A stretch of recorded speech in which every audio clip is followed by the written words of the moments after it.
Bienvenidos a una nueva inmersión. Hoy nos adentramos en un tema que está dando mucho de qué hablar en Colombia. Se trata de una encuesta independiente para las elecciones presidenciales del 2026. Lo particular es que esta encuesta ha sido realizada por medios alternativos. Y, bueno, prepárense para esto. En la primera etapa participaron más de 43,000 personas. Wow, eso sí que es una cifra considerable, mucho más que algunas encuestas tradicionales. Y bueno, esta encuesta no se enfoca en los nombres que usualmente vemos en la prensa convencional. Ya veo. Busca darles visibilidad a candidatos que, si bien son populares entre sectores progresistas y de izquierda, muchas veces son ignorados por los grandes medios. Me intriga. ¿De qué medios alternativos estamos hablando exactamente? ¿Y qué los llevó a realizar esta encuesta por su cuenta? Bueno, la lista es bastante diversa, la verdad. Tenemos a Miss Pollo, René Jiménez, Sí, los conozco. Ricardo Malagón, del programa Al Punto, Matador, Giovanni Encis y su estrato medio, Beto Coral, Lorena Mesa, Dani Monroy y Hernández Cofredía para El Cambio. Uf, qué variedad. Periodistas, caricaturistas, youtubers, todos unidos por una misma causa. Exactamente. ¿Y cuál es esa causa? ¿Qué los impulsa a hacer esto? Principalmente la insatisfacción con la limitada selección de candidatos que suelen presentar los medios tradicionales. Quieren ampliar el panorama, mostrar un espectro más amplio de figuras políticas. Claro, entiendo. Y bueno, se enfocan especialmente en el progresismo y la izquierda. Se podría decir entonces que buscan construir una especie de contranarrativa a la que se ve en la prensa convencional. En cierto modo, sí. Buscan darle voz a aquellos sectores que sienten que sus preferencias no están representadas en las encuestas tradicionales. Interesante. Y la gran pregunta, ¿cómo funciona esta encuesta? ¿Cómo la llevaron a cabo?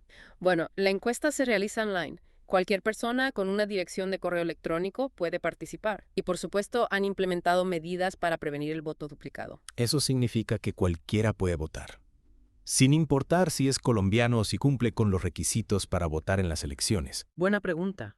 La encuesta se basa en la confianza. No hay un proceso de verificación tan exhaustivo como en las encuestas tradicionales. Ya veo. Esto, claro, implica ciertas limitaciones, pero al mismo tiempo abre la posibilidad de una participación mucho más amplia. Entiendo. Podríamos decir entonces que es una especie de termómetro del sentir popular, aunque claro, quizás sin la misma precisión científica que las encuestas tradicionales. Exactamente. Es un ejercicio muy interesante que nos invita a reflexionar sobre cómo se mide la opinión pública y quiénes tienen el poder de influir en ella. Y hablando de influir en la opinión pública, me gustaría profundizar un poco más en la distinción entre progresismo e izquierda en el contexto colombiano. Sé que a veces se usan como sinónimos, pero existen matices importantes, ¿verdad? Totalmente. A grandes rasgos, ambos términos se refieren a ideologías que buscan un cambio social y una mayor igualdad. Pero, mientras que la izquierda suele tener una base más arraigada en el marxismo y la lucha de clases, el progresismo tiene un enfoque más amplio. Puede abarcar diversas corrientes, desde la socialdemocracia hasta el ecologismo. Entonces, esta encuesta se centra en candidatos que se ubican en ese espectro, desde la izquierda más tradicional hasta el progresismo más amplio. Exacto. Y lo interesante es que esta encuesta no está financiada ni influenciada por ningún partido político. Es una iniciativa totalmente independiente, Eso es importante. impulsada por la convicción de que es necesario ampliar el debate y mostrar un panorama más completo de las opciones políticas. Me parece fascinante. ¿Y qué tipo de impacto creen que pueda tener esta encuesta? ¿Realmente puede influir en la opinión pública o incluso en las elecciones? Es difícil predecirlo con certeza, pero, sin duda, tiene el potencial de generar un impacto. Primero, porque pone el foco en figuras que no están recibiendo cobertura en los medios tradicionales. Les da una plataforma para llegar a un público más amplio. Exactamente. Y segundo, porque demuestra que hay un sector de la población que busca opciones diferentes a las que se le suelen presentar. Es decir, está desafiando la narrativa dominante y abriendo espacio para nuevas voces. Precisamente. Y eso, en sí mismo, ya es un cambio significativo. Totalmente de acuerdo. Retomemos nuestra inmersión en esta fascinante encuesta. Ya hablamos de la metodología, las motivaciones, pero ahora viene la pregunta del millón. ¿Cuáles fueron los resultados? ¿Quiénes son esos candidatos que brillaron en esta primera fase? Exacto. ¿Quiénes dieron la sorpresa? Bueno, como ya adelantamos, Carolina Corcho, la actual ministra de Salud, se posicionó en segundo lugar. Wow. Eso sí que es inesperado. Su nombre ni siquiera figura en la mayoría de las encuestas tradicionales. ¿A qué crees que se deba este apoyo tan fuerte en este sector del electorado? podríamos especular un poco. Quizás su gestión durante la pandemia, su defensa del sistema de salud pública. Claro. Su enfoque en temas sociales, todo eso podría resonar con un sector de la población que busca, digamos, un cambio profundo en el sistema. Su figura representa una alternativa al status quo, ¿no? Una ruptura con las figuras tradicionales de la política. Exacto. Y eso nos lleva a otro resultado que, si bien no tiene implicaciones directas en las elecciones del 2026, sí nos da una idea del peso de ciertos liderazgos dentro del progresismo y la izquierda. ¿Te refieres a Gustavo Petro? Sí, Lo que se busca es medir su influencia, ver cómo se mantiene su figura dentro del panorama político. exactamente. Es una forma de entender cómo su legado, sus ideas siguen vigentes dentro de un sector de la población. Figuras que sí aparecen en las encuestas tradicionales, pero su posición en esta encuesta alternativa nos da una perspectiva diferente, ¿no? Sobre su nivel de aceptación dentro de sectores específicos. ¿Qué nos dice esto sobre la dinámica interna de progresismo y la izquierda? Es un punto interesante. Estos resultados sugieren que hay diferentes corrientes dentro de estos sectores, con preferencias y prioridades distintas. Claro, no es un bloque homogéneo. Exacto. ¿Y cómo crees que estos resultados podrían influir en las elecciones del 2026? Es difícil predecirlo con certeza, pero sin duda nos dan algunas pistas. La fuerte presencia de figuras como Carolina Corcho, el apoyo a Gustavo Petro. Todo esto nos muestra que hay un sector del electorado que busca opciones fuera del establishment político tradicional. Un electorado que se identifica con propuestas más progresistas, que no se siente representado por los partidos tradicionales. Podríamos decir que esta encuesta anticipa un cambio en el mapa político. Podría ser. Sin embargo, esta encuesta nos da una idea de las fuerzas que están en juego, de las tendencias que podrían marcar la contienda electoral. Nos abre los ojos a la posibilidad de un escenario político más diverso, con nuevos liderazgos y propuestas que desafían las estructuras tradicionales. Exactamente.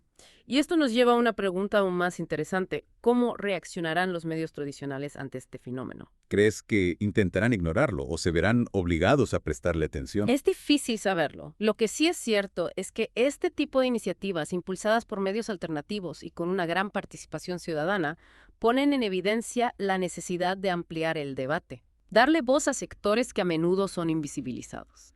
En otras palabras, están desafiando status quo y obligando a los medios tradicionales a repensar su rol en la construcción de la narrativa política. Precisamente. Y esto nos lleva a otra pregunta fundamental. ¿Cómo impacta este fenómeno en la forma en que se construye la opinión pública? Esa es una gran pregunta. Tradicionalmente, los medios masivos han tenido un rol central en la formación de la opinión pública. ¿Crees que esto está cambiando? Sin duda. El auge de Internet y las redes sociales ha democratizado el acceso a la información y ha dado lugar a una multiplicidad de voces. Claro, ahora la información fluye de manera mucho más libre. Y esto plantea un nuevo desafío. Cómo navegar en este mar de información, cómo discernir entre lo que es veraz y lo que no. Exacto. Es fundamental desarrollar un pensamiento crítico, contrastar la información, estar abiertos a diferentes perspectivas. En este contexto, iniciativas como esta encuesta independiente adquieren aún mayor relevancia, ¿no? Nos ofrecen una mirada alternativa y nos invitan a cuestionar las narrativas dominantes. Totalmente de acuerdo. Y nos recuerda la importancia de los medios alternativos como plataformas para la expresión de ideas, Sí, para la construcción de narrativas que desafían el status quo. sin duda. Y con esto llegamos al final de la segunda parte de nuestra inmersión, las posibles implicaciones de esta encuesta independiente. Vimos cómo desafía las narrativas tradicionales y nos obliga a repensar cómo se construye la opinión pública. Y ahora me gustaría llevar la conversación un paso más allá, si te parece. Adelante. ¿Qué tienes en mente? Bueno, esta encuesta nos ha mostrado el poder de los medios alternativos para, digamos, movilizar a la audiencia y generar un impacto real en el debate político. Pero, ¿qué significa esto para el futuro de la democracia? Estamos frente a un cambio de paradigma en cómo se forma la opinión pública. Es una pregunta clave, sin duda. Tradicionalmente, los medios masivos han tenido un papel central en la formación de la opinión pública. Eran, por así decirlo, los guardianes de la información, los que decidían qué temas se discutían y cómo se presentaban. ¿Crees que ese poder se está debilitando? Sin duda. Con Internet y las redes sociales, el control que ejercían los medios tradicionales se ha diluido. Ahora cualquiera con acceso a Internet puede crear y difundir contenido sin intermediarios. Esto ha generado una explosión de voces e ideas, lo que en principio es positivo. Claro, la pluralidad de voces enriquece el debate. Nos permite acceder a diferentes perspectivas. Pero, ¿no hay también un riesgo en esta democratización de la información? Por supuesto. En un entorno tan saturado de información, es difícil discernir entre lo que es veraz y lo que no. También existe el riesgo de que las personas se encierren en burbujas informativas, donde solo se exponen a ideas que confirman sus propias creencias. Esto puede llevar a la polarización y la fragmentación social. Entonces, ¿cómo podemos aprovechar las ventajas de este nuevo ecosistema informativo sin caer en sus trampas? ¿Cómo podemos fomentar un debate público más sano, más constructivo? Esa es la gran pregunta. Creo que la clave está en desarrollar un pensamiento crítico, una actitud proactiva a la hora de consumir información, no conformarse con lo que nos llega a través de nuestras redes sociales, buscar diferentes fuentes, contrastar la información, cuestionar lo que leemos y escuchamos. Es decir, convertirnos en ciudadanos más informados, más responsables. Exactamente. Y también es importante ser conscientes de nuestros propios sesgos, estar abiertos a escuchar otras perspectivas, incluso aquellas que nos incomodan. El diálogo y el debate son fundamentales para una democracia sana. Completamente de acuerdo. Y creo que esta encuesta independiente que hemos analizado hoy es un buen ejemplo de cómo podemos utilizar las herramientas digitales para promover un debate más amplio y participativo. Sin duda, es una iniciativa que nos invita a reflexionar sobre el poder de la ciudadanía, la importancia de los medios alternativos y el futuro de la democracia en la era digital. Y nos deja con una gran tarea: informarnos, cuestionar, debatir y participar activamente en la construcción de una sociedad más justa y democrática. Así es. Y para quienes quieran profundizar en este tema, les recomendamos explorar las páginas web y redes sociales de los medios alternativos que mencionamos. Ahí encontrarán más información sobre la encuesta y sus resultados. Excelente consejo. Y antes de despedirnos, queremos invitar a todos nuestros oyentes a que apoyen el periodismo independiente en Colombia. Suscríbanse al canal de YouTube de Voces de Colombia, denle me gusta y activen las notificaciones para no perderse ningún episodio. Su apoyo es fundamental para que este tipo de iniciativas sigan creciendo y fortaleciendo el debate público. Muchas gracias por acompañarnos en esta inversión. Esperamos que les haya resultado interesante. Hasta la próxima.